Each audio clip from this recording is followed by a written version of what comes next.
March 14, 2024, a 43-year-old man in Beijing moved a robotic arm using nothing but his thoughts. No keyboard, no controller, no voice command. Just a chip the size of a coin, implanted beneath his skull, translating electrical signals from his brain into motion. 94 milliseconds of delay between thought and action. Not science fiction. Not a military experiment behind closed doors. A government-approved medical trial. Published, documented, and expanding. That is not just a medical breakthrough. That is the moment the boundary between the human mind and the machine began, officially, to dissolve. And here is the question nobody is asking loudly enough. What happens when the government that approves the chip also controls the data it collects? If you are into stories like this, hit a quick like and subscribe so you do not miss the next one. By the end of this video, you will understand how China's brain-computer interface technology actually works, why the government just made it legally protected and state-supported, and what the real strategic purpose behind all of this is. And it is not what the headlines are telling you. For decades, the most contested resource on Earth was oil. Then it was rare earth metals. Then it was semiconductors. But there is a new frontier forming.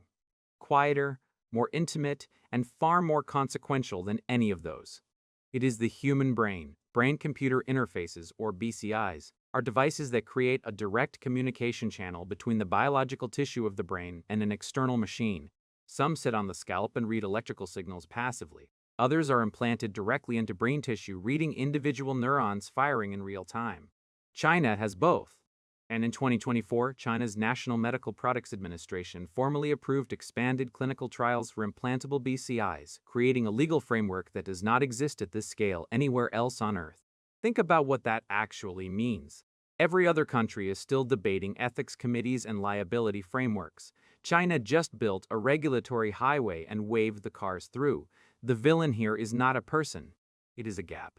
The gap between what this technology can do and what the public understands it is already doing. Most people picture brain chips as something 30 years away, tucked inside a Elon Musk press release. But China's program is not a press release. It is a hospital trial with patient numbers, implantation procedures, and government funding attached. And that gap between public imagination and present reality is exactly where this story gets dangerous. Building a working brain-computer interface is not like building a faster phone. The obstacles are biological, physical, and almost philosophical in scale. The human brain contains approximately 86 billion neurons. Each one fires in patterns that shift by the millisecond. Reading even a small cluster of them accurately requires electrodes thinner than a human hair, 4 to 5 micrometers across. To put that in perspective, a single human hair is roughly 70 micrometers wide. The electrodes recording your thoughts are 14 times thinner than that. The brain is also wet, warm, and constantly moving. It pulses with every heartbeat. Scar tissue forms around any foreign object within weeks, degrading the signal. Early implants lost 60 to 80% of their recording quality within 6 months.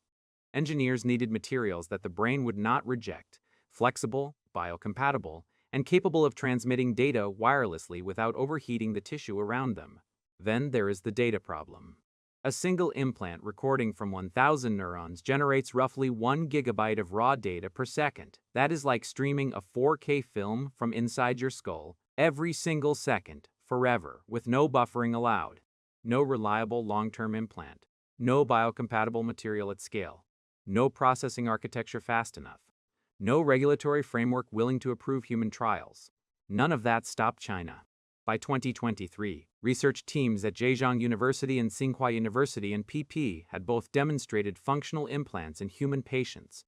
Tsinghua's NEO system used 256 electrodes, achieved wireless transmission, and maintained signal quality across months of use, not weeks. Their paralyzed patient, documented in a peer-reviewed trial, regained the ability to write Chinese characters on a screen using thought alone, at a rate of 1.6 characters per minute, then 4. Then climbing. Here is the part that blows people's minds. The speed of improvement is not linear. It is accelerating. And China is not doing this with one lab. It is doing it with a coordinated national program. China's solution to the biocompatibility problem was elegant in a way that took years to arrive at. Instead of rigid silicon electrodes that the brain fights against, Chinese researchers developed polymer-based flexible arrays. Think of it like replacing a stiff plastic ruler with a piece of cling film that bends and shifts as the brain moves, without tearing or triggering an immune response. The wireless transmission problem was solved using a near-field communication system embedded in the implant housing itself. No external wires piercing the skull, no transcutaneous connectors that risk infection. The device charges through the skin like a wireless phone charger pressed against your head. Simple in theory, incredibly hard to execute. The signal processing bottleneck, that 1 gigabyte per second problem, was addressed not by building faster chips but by building smarter ones. China's implants now perform edge computing directly on the device, filtering, compressing, and prioritizing neural signals before they ever leave the skull.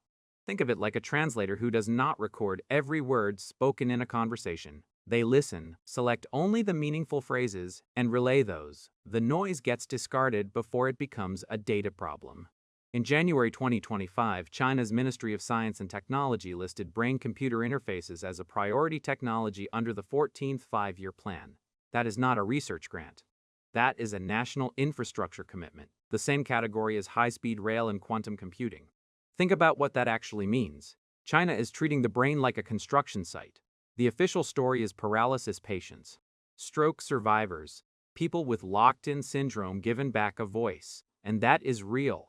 The humanitarian application is genuine and the patients helped are real human beings whose lives have changed. But all of that misses the deeper point entirely. Brain-computer interfaces generate a type of data that has never existed before in human history. Neural data. Not what you say, not what you type, not what you search. What your brain produces before any of that, the raw electrical signature of intention, attention, emotional state, and cognitive load. In 2021, China passed the Personal Information Protection Law, its version of data privacy legislation, but neural data was not explicitly categorized. In 2024, a draft amendment to that law introduced the term sensitive biological information and listed brain signals as a protected category. Here's the thing nobody talks about: protection and collection are not opposites. A legal framework for neural data means the state now has a formal mechanism to define, govern, access, and store it. That is not a firewall, that is a filing system. And that brings us to the secret purpose of China's brain chip program. It is not about healing the paralyzed. It is about establishing who owns the mind, legally, technically, and geopolitically, before anyone else writes that law. Neural data is the final data frontier. Every other form of human information has already been commodified, surveilled, and fought over. The brain is the last room that has never been opened. China just built a door, and then handed itself the key. The brain is never just the brain. It is the last private space, and someone is already mapping it. The country that controls neural interface standards controls the architecture of human-machine interaction for generations to come. Whoever writes the data protocols, the compression formats, the electrode specifications, they set the rules for every device that comes after. We will keep tracking how this develops and what it means for the rest of the world. None of this happens in a single dramatic moment. It happens quietly, legally, one approved trial at a time. The world is watching. Most of it just does not know what it is watching yet. I spent days inside medical journals, regulatory filings, and engineering papers to bring this story to you. If you found it valuable, hit the like button. It genuinely helps. Do you believe brain-computer interfaces will liberate humanity, giving paralyzed people movement, blind people sight, and silent people a voice? Or is the government that controls the chip always the government that controls the mind? Tell me in the comments. I read everyone.